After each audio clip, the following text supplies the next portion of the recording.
Maxwell House Coffee presents Good News of 1938.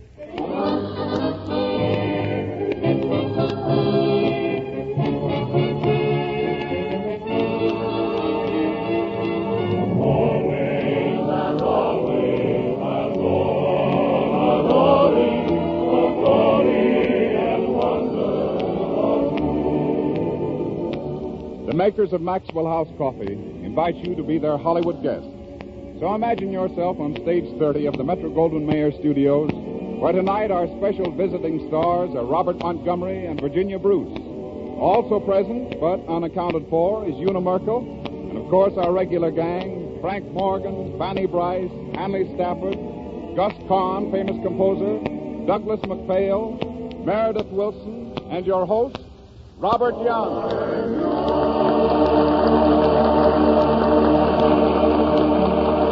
Thank you, Ted. Good evening, everybody.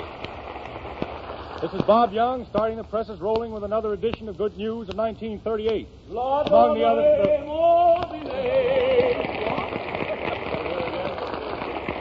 Frank, are you going to start with that opera singing again? Again? Why, Bob, haven't you heard the good news? Don't tell me you're expecting laryngitis. Who is she? I mean, oh, no. I gargled this morning and my voice is clear as a bell. Yeah, a little crack. Sure I am. But what's the difference as long as I'm happy? Frank. Just quiet down a minute and tell me what this is all about. Oh, well, Bob, great news. I've just been signed by the Metropolitan. Signed by the Metropolitan? Yeah. Where will the recession hit next? It's the truth, Bob. I'm definitely in. They've given me a $100,000 deal. A $100,000 deal? Yes. Oh, I was wrong, Frank. You're not cracked. They are. You're just jealous, Bob. You're one of those people who hate to see anyone get along in this world. Now, wait a minute. How long is this contract for, Frank? 20 years, my skeptical young friend, or should I say filio. Filio. 20 years. Yes. I can't believe it. Well, neither can I. I mean, it's true, Bob. The man came to see me this morning, and I signed my name on the dotted line. Well, who you signed by? Edward Johnson? No, this man's name was Wilbur Toot. He rang the bell this morning, and my wife let him in. As soon as I'm standing here, he slipped the pen into my hand and said, "Frank, sign. We want you with us." Well, I can't believe it. Frank, that's sensational. $100,000 a year for life. Yes, and double in case of accident. What are you talking about, Frank? Well, it says so right here in the contract. The Metropolitan Life Insurance Company agrees to The pay. Metropolitan Life Insurance Company?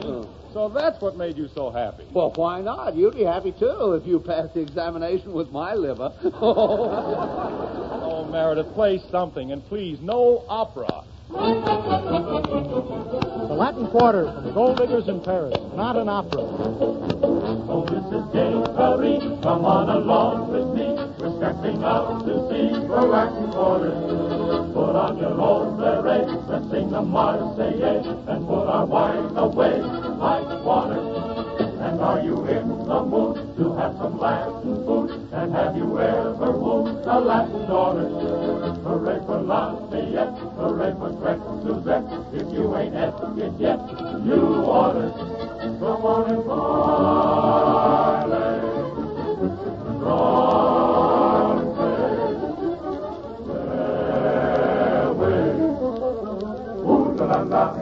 Come see and come saw, that's all the Frenchmen sing. That's how they have their fling. That's how the Frenchmen swing the Latin Quarter. They're 50 million strong, and they can't all be wrong. So let's go. Ooh la la la.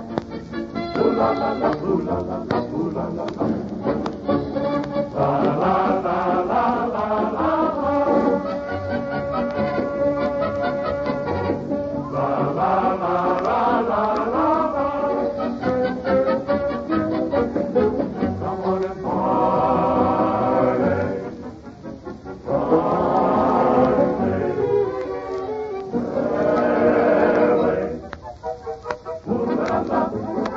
That's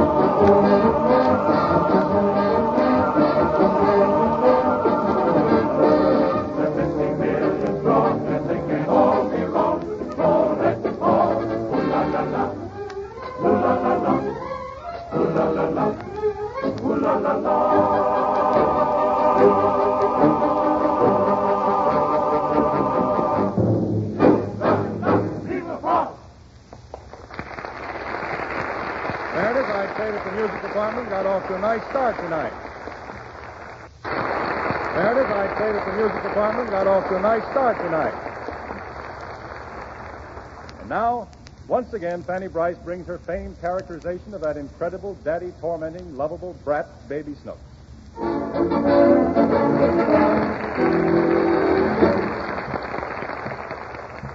Tonight, there is a wonderful silence in the house. Snooks has been put to bed and is sleeping soundly, we hope. Daddy Snooks, played by Hanley Stafford, is trying to get a ticket to see the boxing matches. Let's listen to him on the phone. Hello. Madison Square Garden? This is Higgins again. Did you get a seat for me? Good. I'll be there in about 15 minutes. Hold it for me. Goodbye. Now, if I can only sneak past her room. Bye. Oh. Snooks, I thought you were sleeping. Where you going? I'm in an awful hurry. I'm going to the fight. What fight? The Battle of the Century. There's a championship fight tonight, and I must be there in 10 minutes. Is Mommy going? No. And who you gonna fight with? I'm not going to fight with anybody. Now go back to bed. I wanna go with you, Daddy. Don't be silly, Snooks. Little girls don't go to watch fights. Why? Because they don't. And I haven't any time to argue with you. Now go to sleep right away. Come on, tell me your story, Daddy. No. Oh, all right. I'll tell you a story about Jack and Ori, and now my story's begun. I'll tell you another about Jackie's brother, and now my story's done. Good night. Daddy, What do you want? where you running? I'm in a hurry to get to the garden. What for? I told you I'm going to see the big fight. Who's fighting, Daddy? 2 men. Are they mad at each other? No, they don't even know each other. Then what are they fighting for? They get paid for it. Who pays them? The people who buy the ticket. What ticket? The tickets to the fight. Which fight? Any fight.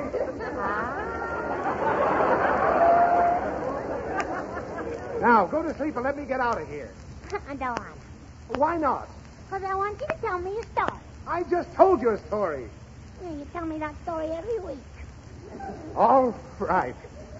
I'll tell you another one. There was once a nice daddy who worked very hard in the office all day. Uh-huh. And one night he wanted to go to the fight. And just as he was leaving, his little girl made him tell her a story. Uh-huh. So he told her a story. Then he put on his hat like this, and he gave his little girl a kiss like this.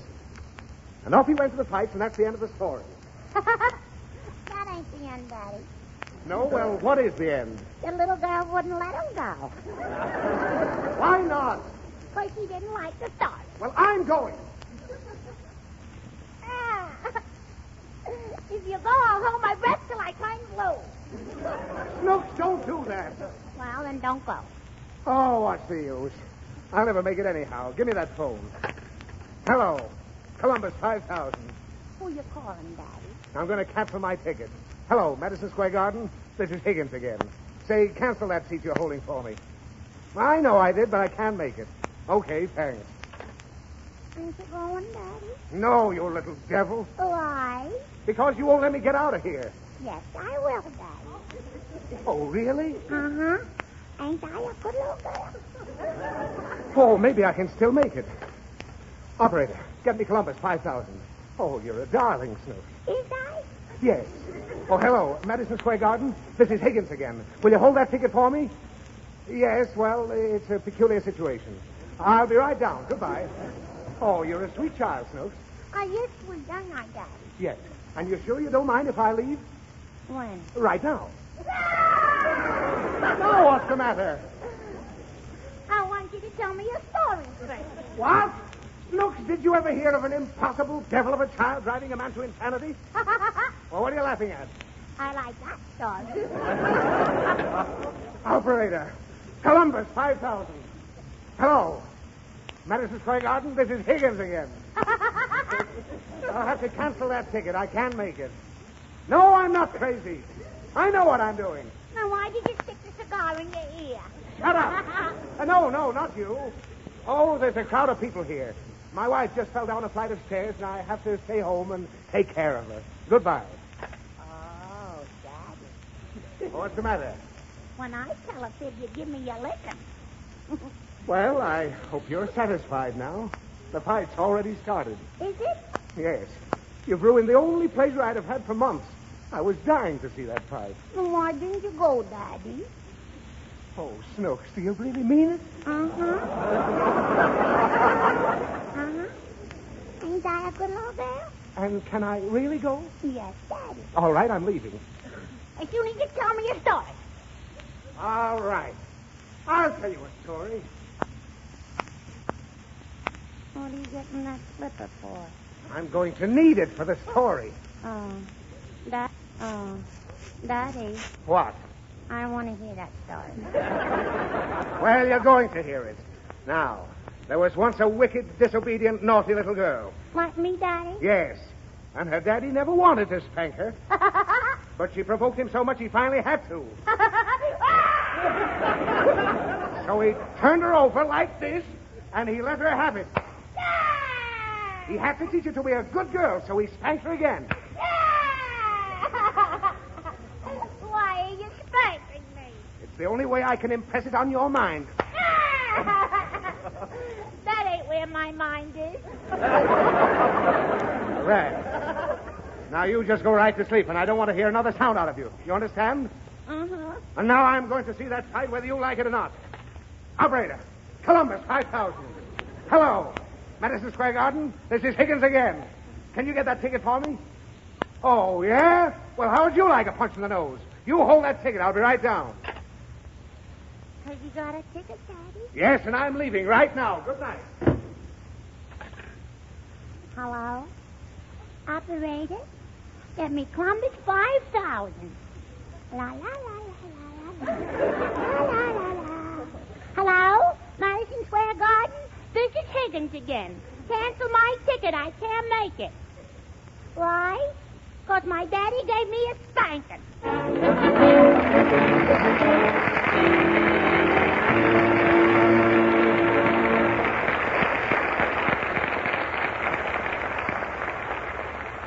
Well, it kind of looks like Doug McPhail is going cowboy on us tonight. Right now, he's going to lasso his rich baritone voice around a verse and a couple of choruses, a new Western song titled Ride, Tenderfoot Ride. Rider, Doug.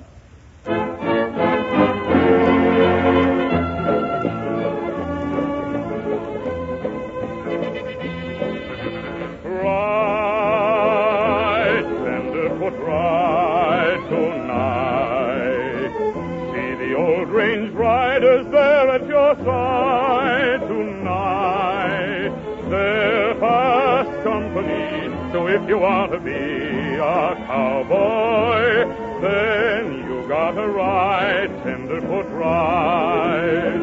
You got to hit the trail in Oklahoma when the moon is pale.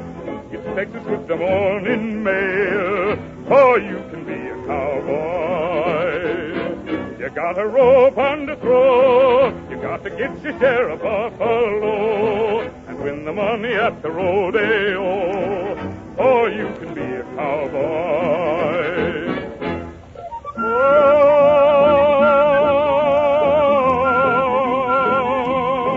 You gotta tend your cattle the best you can. Hold your liquor like a man and ride, tenderfoot, ride tonight. See the old range riders there at your side tonight.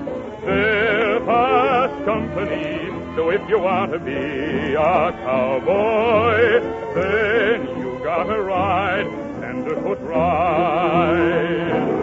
You gotta ride the range so the old man desert turns your heart away. You gotta ride the range through the night and the day. You gotta ride like a demon. The doggies always know. Unless you know your stuff, they will call your bluff and go. Oh, ride, tenderfoot, ride tonight. See the old range riders at your side tonight. They're fast company, so if you want to be a cowboy, then you gotta ride, tenderfoot, ride on, tenderfoot.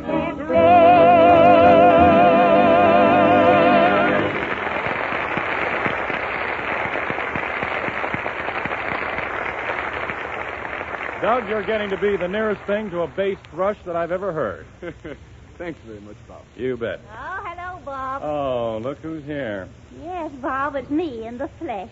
The lovely, glamorous star of Conquest and Camille, Greta Garbo. Garbo? Una, what's the idea of coming up here and saying you're Greta Garbo? Well, if I'd have said I was Una Merkel, who would have applauded?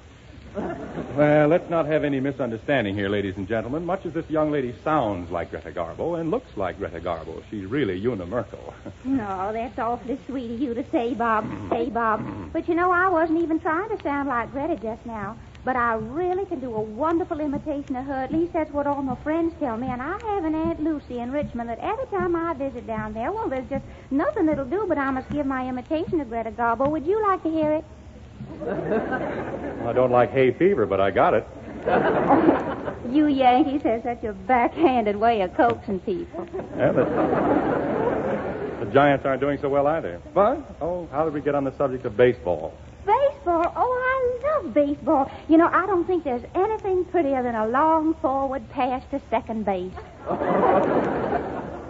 Could I have a second helping of that, please? Well, don't you think that's pretty? A long forward pass to second base? Oh, I think it's just about the prettiest thing in baseball. Except maybe when the goalie skates up in the bleachers after a long fly. You know, who makes your straitjackets? Oh, I don't like those tailored things. I think a girl should be feminine. Don't you like a feminine girl, Bob? Oh, sure. Much better than the bearded lady.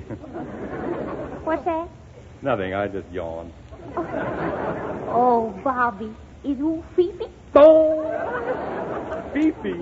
You know, there's nothing more exquisitely distasteful to me than baby talk. Oh, why, Bob, I do that, too. Would you rather hear Greta Garbo or baby talk? You know, are there any other names on the ballot? No, you've got to choose Garbo or baby. Garbo. Wouldn't you like to do 2 out of 3? Do the Garbo imitation. Well, all right. Just close your eyes, Bob. Here goes. They're closed. Now, just picture me in a long, flowing, lacy negligee. I got it. Go ahead. Or would you rather picture me in a high bodice gown with a train? I'll take the train. When does it leave? Now, stop your fooling, Bob. How do you prefer to picture me? Can I open my eyes? Surely. I'll take you in a raincoat with a bustle. When I do it for my Aunt Lucy, I always wear my great-grandmother Kincaid's wedding dress. She had the first waltz with General Lee at the big ball the night before. Yona, will you please do your broken-down Garbo imitation? Oh, well, that's better. I've been waiting for you to ask me pretty. Now, just imagine Garbo all surrounded by lots and lots of people. And all of a sudden she says in that quaint Swedish accent, I think I'll go home now. I want to be by myself.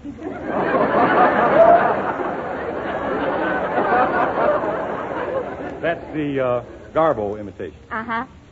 Your grandmother danced with General Lee on account of that? Uh-huh. I see. It's a lucky thing you didn't do the baby talk, or the Civil War would still be on.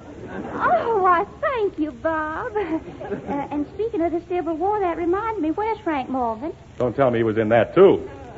What do you want with Morgan? Well, I was talking to my editor. You know, I'm still connected with the magazine, Bob, and he wants me to write an article about Frank. I think it's sort of an expose, I imagine. Oh, blowing the lid off Frank Morgan, eh? No, they just want something about his operatic career. Operatic career? Well, that big bluffer's never been near an opera house. Well, he told me that when Madame Lucatelli made her American debut, he sang opposite her. That's right. She sang at the Metropolitan, and he sang in a barbershop quartet across the street. Oh, but Bob, what would Madame Lucatelli be doing in a barbershop? Meredith, will you play something loud?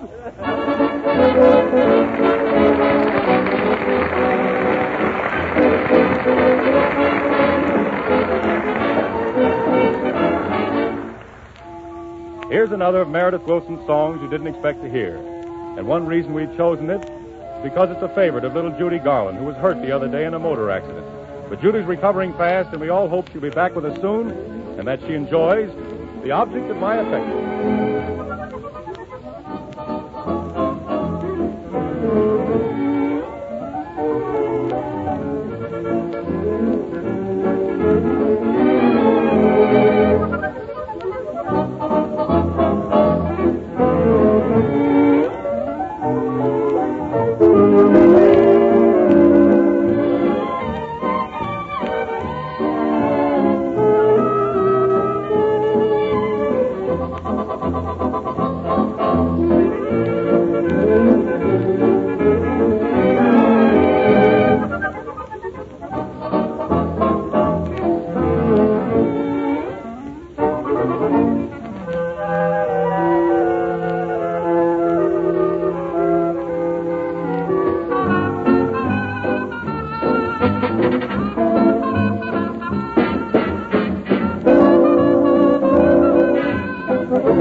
Well, Meredith, I hope Judy liked it as well as we did. And now, Ted Pearson, who has a word to say about Maxwell House Coffee. Ted? Thank you, Bob. Friends, I was just talking to Doug McPhail here about hobbies. Doug tells me his favorite hobby is trout fishing and trying his skill on a big one. Is that right, Doug? That's right, Ted. Another thing Doug likes is a cup of Maxwell House coffee after a strenuous day on the set. Right again, Doug? You bet. A couple of Maxwell House goes swell about then. But say, Ted. Yeah? A couple of weeks ago, my dad and I took a fishing trip up in the Sierras. You know, a day there sure whips up an appetite. At sundown, we built a fire, threw a couple of fish in the pan, and set a coffee pot in the coals. Boy, when that coffee sent up that aroma, wow. Sounds like Maxwell House, You Doug. bet. It's always great, but around the campfire, wow. Believe me, Maxwell House has that flavor and body a man likes. Ah, that's right, Doug. Friends, indoors or out, afield or at home, Maxwell House is certainly a big favorite with most men because it is such grand coffee. Coffee with that smooth, mellow flavor, that rich, full-bodied goodness a man wants in his coffee cup every time. So, if I may talk to the wives for just a second or two, let me suggest that you get a pound of Maxwell House coffee tomorrow. Treat your husband and yourself to a great cup of coffee, Maxwell House, with that friendly stimulation that buoys you up and never lets you down.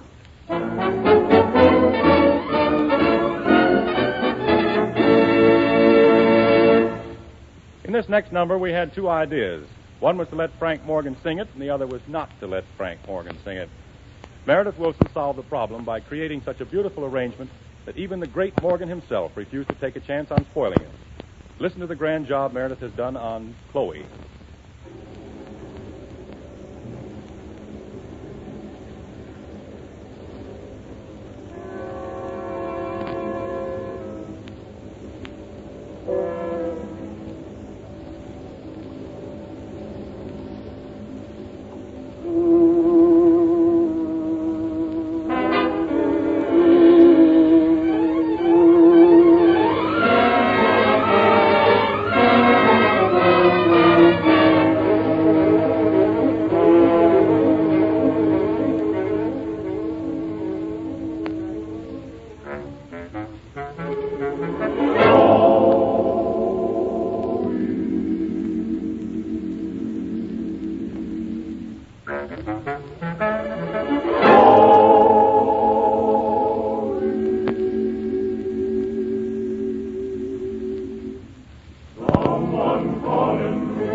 really rated.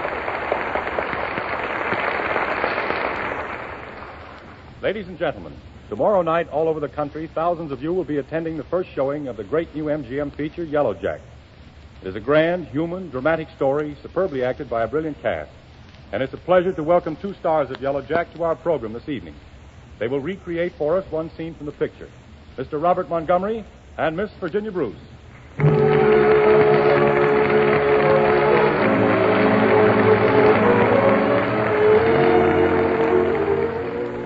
Yellow Jack is a story of victory. Victory over the dread yellow fever, accomplished with the help of those brave volunteers of the United States Army who remained in Cuba at the conclusion of the Spanish-American War. In the picture, there's also a touching love story, that of the Irish sergeant, John O'Hara, played by our visiting star, Robert Montgomery.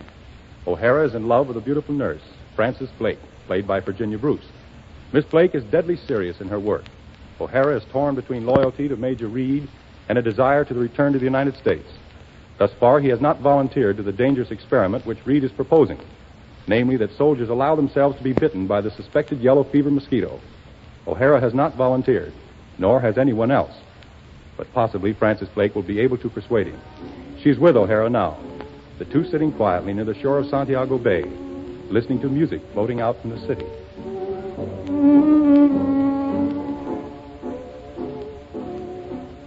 You didn't arrange for the music, did you, John? No, ma'am. Or the moon either. Both are a special dispensation of Providence, Miss Frances, which only proves what I've always said, that heaven has its eye on O'Hara. That's a very comforting thought. It doesn't bother me a bit. You know, Miss Frances, without your uniform, you're very human. That music's very effective. The beauty of the music of Cuba, as you may have noticed, is that it never ends. Even though the night stops with the bugle sound in reveille, and a man wakes from his dreams to find the stars are gone. There's a thought in there somewhere. Why did you switch to the medical corps, John? I thought the work would be easy. I don't believe that. Well, since I know you feel the same way about the man, I did it to look after the major. Look after him? And how right I was with him chasing around with his doctors, worrying after a ghost like a brace of bulldogs. Why do you ask?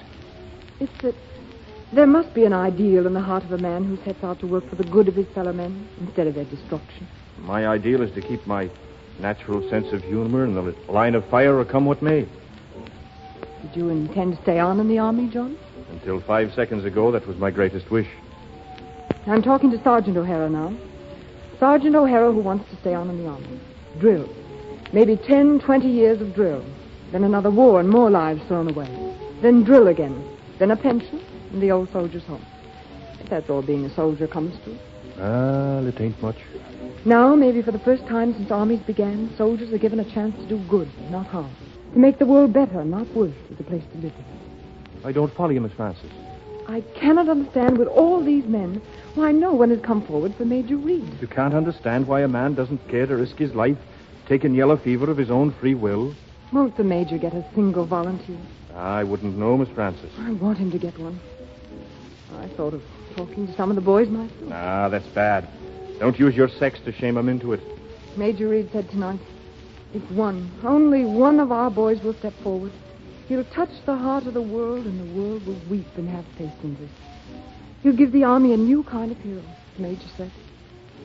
Did he say that? Oh, no, John. I could have cried to see him so helpless, his face gray at the edge of his great discovery, unable to move. And what did you say to him, Miss Blake? What? Didn't you say, leave it to me, Major? I know the very man to volunteer. I know the very man for us and maybe 3 or 4 more if I can get him. And I can't get him like nothing at all. I'll lead him back with a ring in his nose. No, I thought if I could only... Or are you trying to tell me that you suddenly realized what a beautiful man John O'Hara was and you couldn't do without him? Don't let your vanity get the best of you, My John. vanity may be so, but what a fine, rotten trick to bait a man on. If you'd asked me straight out, I might have done it, silly as it is. I had to do something, I John. want none of your apologies, Miss Blake, and no explanations. You had a fine opinion of John O'Hara, didn't you, to think of such a thing? I'm sorry I ever bothered you, and I won't again.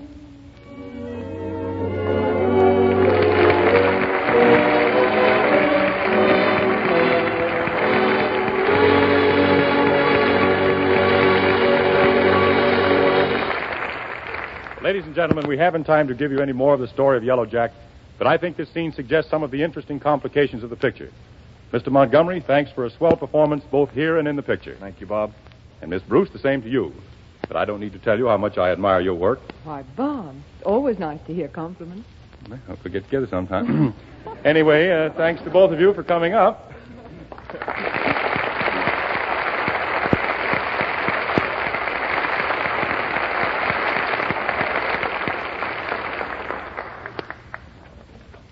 Ted, it's time for that pleasant Thursday night custom of ours, a moment of relaxation over a steaming cup of Maxwell House coffee.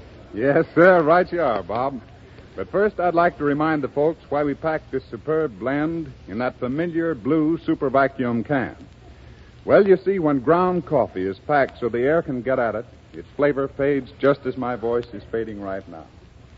Say, Ted, come back here. Your voice is almost faded out. Well, I did that to show how the flavor and body of coffee fades when it's packed in ordinary containers. You see, all coffee, whether ground or in the whole bean, starts losing flavor after roasting. And you know, ground coffee, when packed in ordinary containers where the air can reach it, loses as much as 45% of its flavor in only 9 days. Yes, almost half its flavor is lost. Now you have the reason why we pack Maxwell House coffee in that airtight super vacuum can. So this loss of flavor can't happen to Maxwell House. From the hour it leaves the roasting ovens, all the full flavor, all the rich body of Maxwell House coffee is sealed in, brought to you roaster fresh.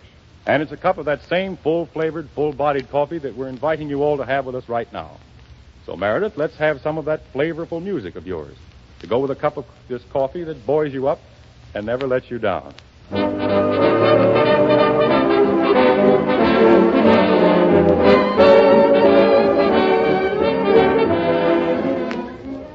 We now pause briefly for station identification.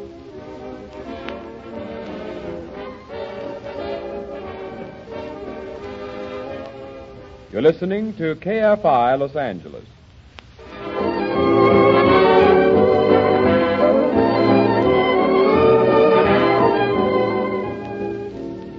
This is Bob Young again, and we continue good news with a lot of dynamite still to come. Gus Kahn, more of Una Merkel and Frank Morgan, Fanny Bryce singing in Meredith Wilson's concert hall. Meredith leads at the halfway post with a little number that seems to be tickling the feet of most of the jitterbugs around the country. After You.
Now, friends of Maxwell House, here's a fellow who writes songs. He is probably one of the most talented in all this entertainment business, being responsible for such terrific hits as, well, just to mention a few, Chloe, the number Meredith just played, I Never Knew, I'll See You in My Dreams, Whoopee, Yes Sir, That's My Baby, Karaoke, My Buddy, and most recently the songs in the Nelson Eddy Jeanette MacDonald opus, The Girl of the Golden West, the poet laureate of the MGM lot, America's premier lyricist, Mr. Gus Kahn.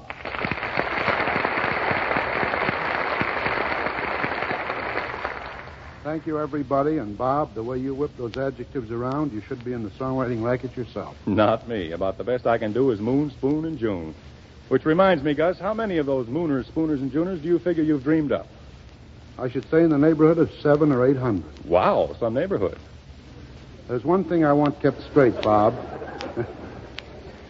That I was only the lyric writer of these songs. The melodies were written by a few boys who really know their way around Tin Pan Alley.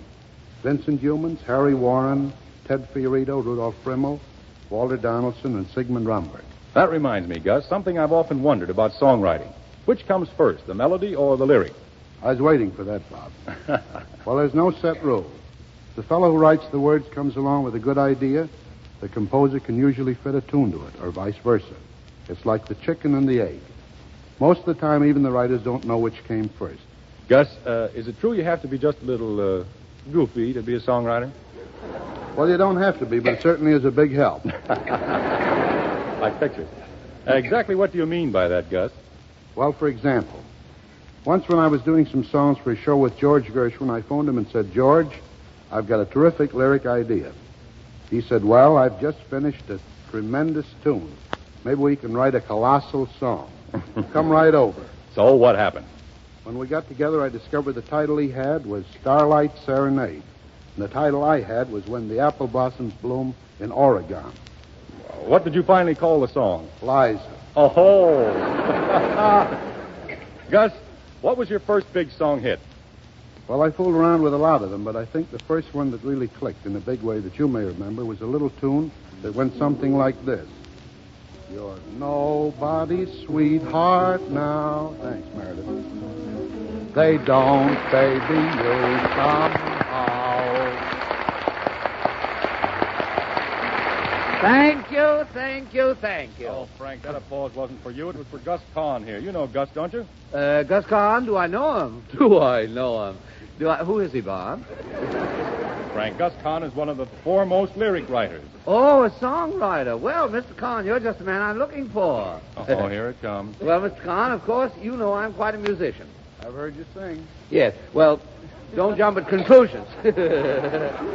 I'm really very musical, and Mr. Kahn, I can use a man like you. I'll be glad to be of assistance if I can. Well, you see, I've just written what I modestly consider one of my greatest melodies, but I need a lyric. Now, don't tell me that Morgan, the mental giant, can't write a simple little lyric. Well, I could, but the lyric to this number isn't very important, so I thought I might as well let Kahn here do it. Don't be so generous, Frank. Well, just wait till you hear this melody, gentlemen. I consider it the finest of my many sensational scores, and that's one man's opinion. What is the score? What is the score, Mr. Morgan? 7-2 in favor of the Yankees. Oh, the musical score. Well, it will positively revolutionize the music business. Publishers will pay thousands for just the verse. What about the chorus? Well, there was one little blonde, third from the end, cute as a restless ear. Oh, Frank, Gus is talking about the chorus of your song. Oh, well, all right, if you insist on switching the conversation. What about the chorus of my song? Is it any good? Who wrote it? You did. Oh, of course, my song. Oh, well, it's sort of a subdued tone poem, a musical fantasy that captures the mood of the old Sioux. The Mississippi lapping gently against the levees. Old Man River rolling, rolling along. Lift that bale, tote that bar. Wait a minute. Get yourself right to get enough. What? Well, you see how I'm carried away by music. Yeah, you're carried away, but not far enough. Now, what about this beautiful tone poem, this tender southern musical fantasy? Well, you fellows will love it. Now, just listen. Yes, Frank, that's really the old South. Yeah, well, I thought you'd like it. So that's your own original melody, eh, Mr. Morgan? Well, of course. Who else could breathe into a melody the spirit of the old plantation with its cone, pone, and pride pickaninnies? You sure? You're sure it was inspired by the old South? Certainly so. You haven't got any old phonograph records around the house, have you, Mr. Morgan? Well, Mr. Kahn, if you're trying to insult me, let me tell you it's impossible. Are you insinuating my melody isn't entirely original? We're not insinuating anything. We're telling you that the melody you're humming is one of Mr. Just a minute, Bob. Listen, Mr. Kahn. I mean, Mr. Morgan. See, I'm talking to myself. Well, you're Mr. Morgan. I'm Mr. Kahn. Oh, you're Kahn. I really think you've got something there, and I'd like to write the words for that tune. Do you mind giving it to me again? Well, it kind of gets you, doesn't it? Dee-dee-da-da. Dee-da. How's this for a title? Yeah? You're nobody's sweetheart now.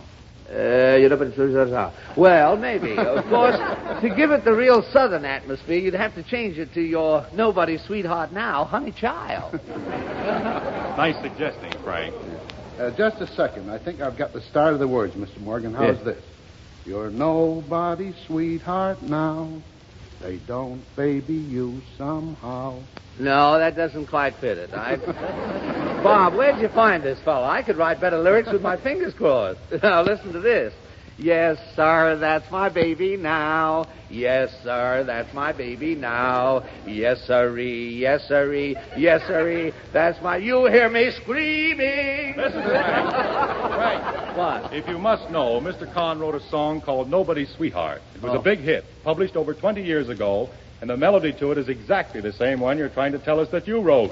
Of course it's... What? What did you say? I'm telling you that's Gus Kahn's song. Well, that's a fine thing. I just meet the man and already stole my song. It's treason, sabotage. Just wait till the Humane Society hears about this. I've been stabbed.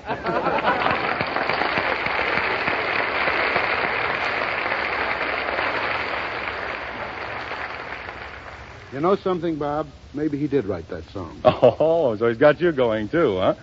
Well, Gus, it's been darn nice of you to drop around and bandy words with us.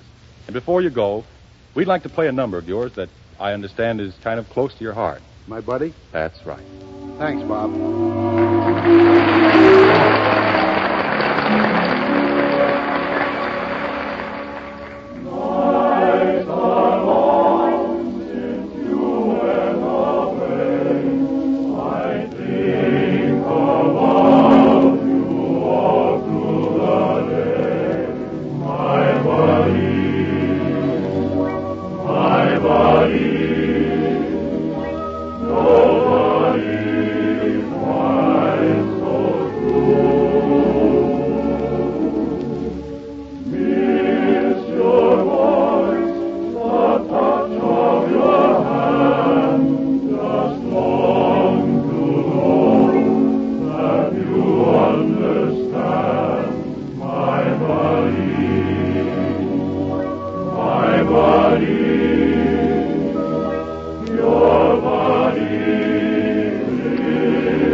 Meredith, if we didn't have that man with a stopwatch here, I'd insist that you do an encore. That was really a thing. Thank you, Bob.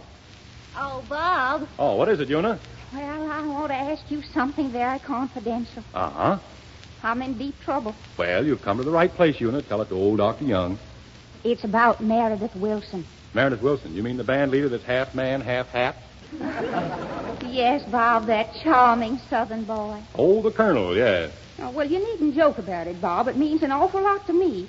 You see, I looked up Meredith in the first families of Virginia, and he's not listed.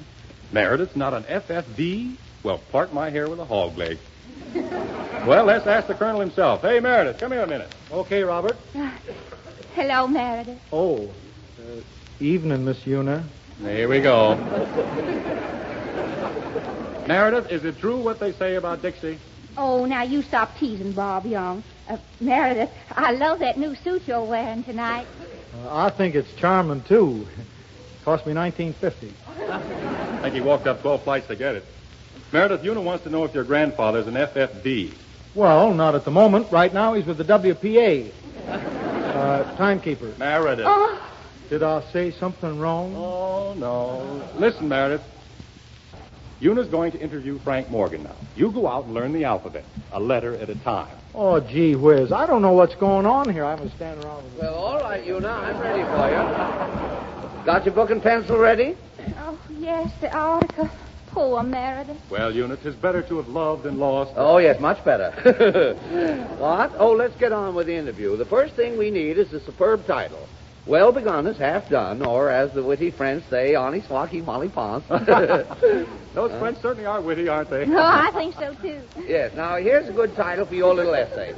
It came to me in a moment of clairvoyancy. What is it, Frank? We'll call it Swashbustling Frank Morgan. The world's greatest actor. How do you like it? I think it sounds a little coy. Well, I think it's perfectly wonderful, but how do you spell swashbuckling? Well, you can just change that to nifty. Now, my idea is to divide the Morgan of this article into 3 sections. I'll take a leg. Gravy? Yes. I mean, you stay out. You see, there were 3 important stages in the development of the man Morgan, so let's begin with a section called Morgan the Beautiful Infant. When it was only 3 weeks old, Rembrandt made a special trip to America to paint my portrait. Oh, how thrilling. You think you could get him to paint mine? Listen, Hector MacArthur, Rembrandt has been dead for 250 years. Yes, well, I'm not surprised. I thought he looked a little seedy at the time. You know, that reminds me, have you ever seen any of Meredith's baby pictures? Oh, yes, hairy little devil, wasn't he? Why, Frank, I'll bet he was cute. Well, if you could call a coconut cute. Oh, you're all just trying to make me feel bad. Oh, no, he was cunning enough in a hideous sort of a way. A little on the backward side, too. Now, Frank Morgan, don't you stand there and tell me that Diffie Wilson wasn't a bright baby. Possibly. I shouldn't have said backward, but I do know that he was 14 years old before he learned to wave bye-bye. Well, of course, if you'd like to see a picture of a bright boy at the age of 9, here's one of Bob Young that I always carry with me. Oh, Bob, that's cute. Look at those 2 front teeth missing. Yeah, I shifted gears on a lollipop. Now, wait a minute. Whose autobiography are we writing? We pass now to the next stage of development, the fascinating topic, Morgan the schoolboy prodigy. Now, just make some notes, Una. Yes, Frank. Yes, I don't remember much about my early kindergarten days, except that we had a beautiful blonde teacher. Oh, yes, I learned a lot from her. Too bad we were both expelled. Well, you want me to put that in the article, Frank? No, my real intellectual triumphs began when I entered Columbia University at the age of 7. Hey, are you going to tell people you were 7 years old when you went to college? I know it's bad, Bob, but I lost a year with measles. Oh, well, I think it's wonderful anyway, Frank. Did you do well in college? Well, I was the marvel of the professors, Una. I memorized whole textbooks with a single reading. I learned all of history in a week, mastered all languages in a month, reached through algebra, geometry, the differential calculus. All of mathematics was my dish. Frank, how much is 7 times 7? 56. You can't catch me. See, I'll bet I couldn't have been able to answer so quick. No, I imagine not. Listen, Frank, as one of your devoted fans, I'm a little tired of Morgan the infant prodigy. What about Morgan the devoted husband? Ah, Bob, now that's the best section of all. Have you ever seen a more thoughtful husband than Frank Morgan? You know, I always help my wife from her carriage. When she faints, I always get her the smelling salts. When we go through a revolving door, I do more than my share of the pushing.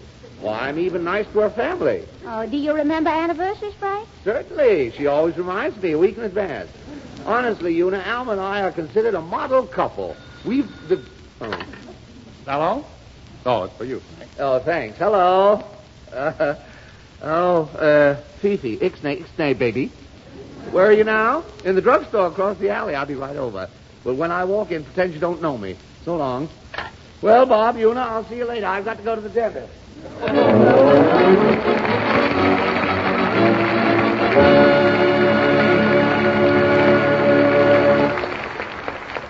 It isn't very often Fanny Bryce sings a song on this Maxwell House program. When she does, it's usually something. Tonight she sings one of the songs that made the name Fanny Bryce a byword in the minds of the thousands who thronged Broadway to see her in the days when Broadway was really the Great White Way. The song, I Was a Florodora Baby. Take it, Fanny.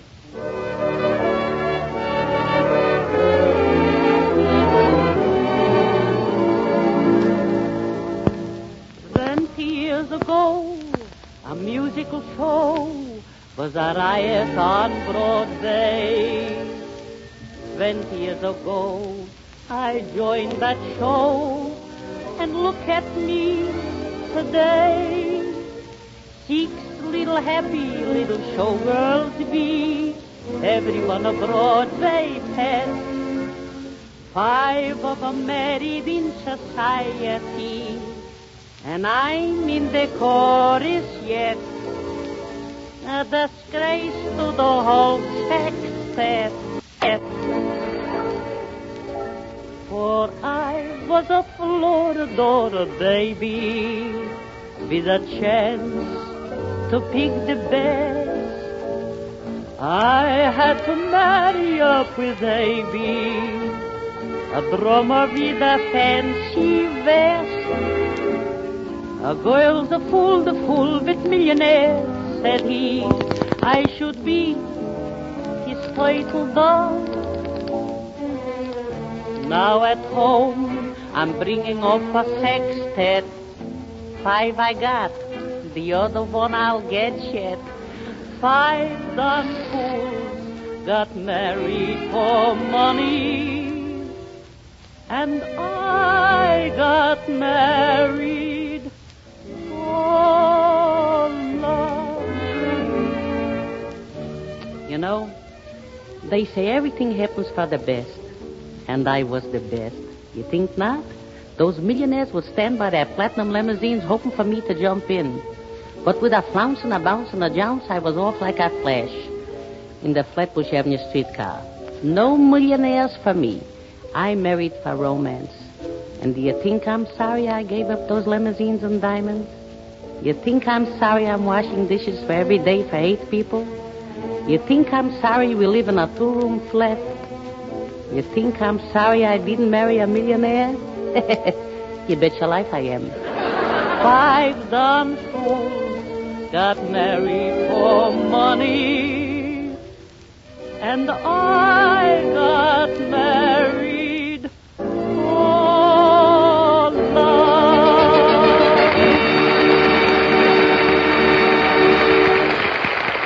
Oh, that was grand, Fanny. Thank you very much. And now a word from Ted Pearson. Friends, tonight I'd like to have you hear a letter from a woman who was here in our audience last Thursday. She's Mrs. Edward Sinclair of Tamarack Street, Carlsbad, California. This is what Mrs. Sinclair says. Just a note to tell you how much my husband and I enjoyed the Good News program last week. Oh, we had a grand time. But here's what you'll really be interested in. Driving home afterwards, my husband said, "Say, Helen, that was a pretty convincing thing Robert Young told. I mean about how he detected instantly the change to Maxwell House coffee in his favorite restaurant. Why don't we try Maxwell House at home?" Well, Friday morning I bought a pound of Maxwell House. And I just want to say it certainly does make a difference. And you're certainly right, too, about getting compliments from the men when you serve Maxwell House coffee. At least I never saw my husband so interested in his cup of coffee before. Thanks again, and good luck to Maxwell House. And right there's a real hint for every woman listening. If your husband's been a bit half-hearted about his coffee, if he's left his morning cup half-finished lately, why don't you change to Maxwell House? Then see if he, too, doesn't relish the smoother, mellower flavor, the roaster-rich, full-bodied goodness of Maxwell House coffee. And this is important, to make sure you get all this every time, no matter how you make your coffee. We offer you Maxwell House in a choice of 2 grinds. The special drip grind Maxwell House for all drip and glass coffee makers, and the regular grind for percolator or boiled coffee. And remember, you can get Maxwell House in 1 and 2 pound cans. And if you use lots of coffee, you'll find it thrifty to buy the 2-pound size. So start serving Maxwell House tomorrow. See if you both don't get more real pleasure, more deep-down satisfaction in a cup of this coffee that's truly good to the last drop.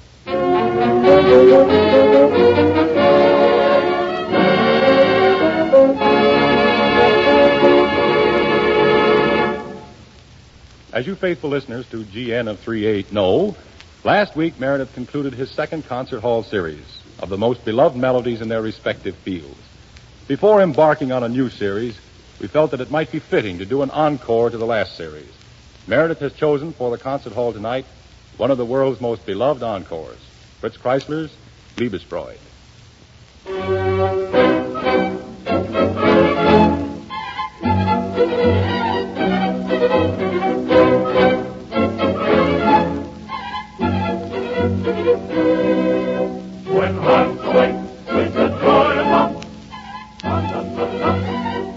With twice the light as the skies above.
Next week, ladies and gentlemen, Oh, say, we're going Bob. to have... what is it, Meredith? I've just thought of something I've got to tell you. I've made up the funniest thing you ever heard in your life. Well, I'd be surprised. Listen, Meredith, wait till I get through telling about next week's bill, and I'll be right with you. Okay. You don't know what you're missing, Bob. Yeah, that's good. Well, anyway, next week we're going to have one of the grandest shows we've had yet. In our MGM Theater of the Air, we will present Bob Taylor, Margaret Sullivan, Frank O'Tone, and yours truly in Three Comrades, based on the story by Eric Maria Remarque, who wrote All Quiet on the Western Front. Three Comrades is one of the really important motion pictures of the year. In addition, we'll have with us Fanny Bryce and Hanley Stafford, Frank Morgan, and Douglas McPhail. Meredith Wilson will also be here, but don't talk yet, Meredith. Okay, Bob. I know you don't want to miss this great show, so remember that your ticket of admission is just your loyalty to Maxwell House Coffee. And plan to be with us next Thursday. In the meantime, go to the movies and take the family with you. This is Bob Young saying good night until next Thursday. Now, Bob? Wait just a second, please. Have you got something on your mind, Ted? Yes, I just wanted to say that the number Ride Tenderfoot Ride is from a cowboy from Brooklyn. This is Ted Pearson saying good night and good luck for the makers of Maxwell House, the coffee that's always good to the last drop. Now, Bob? Now. What is it? Well, I want everybody to hear it. Frank, Una. Yes, Meredith. What is it, Meredith? Well, I've made up a joke that has Bob Young's name in it and Una's and Frank's. Isn't that wonderful? Well, I'll tell you in a minute. Let's hear the joke. Well, all right, here it is. It's a song title. When you and I were young, Morgie.